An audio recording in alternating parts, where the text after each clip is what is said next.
میخوای بدونی چی امروز تو زیست یاد گرفتم؟ راستش فهمیدم علت بیماری نقرس یه ماده‌ایه به اسم اوریک اسید که از تجزیه اسیدهای نوکلئیک درست میشه. یه مقدارش خوبه و حتی نشونه سلامتیه، اما اگه زیاد بشه تو مفصل و کلیه رسوب میکنه و میتونه باعث نقرس و سنگ کلیه بشه.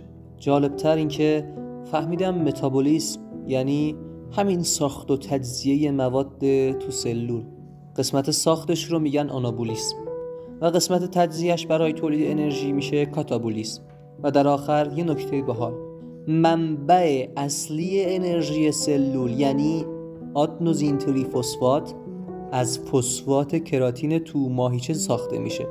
هر روز یه کشف تازه، یه لذت جدید از علم. اگه میخوای تو هم با من هر شب یاد بگیری، کانال رو دنبال کن.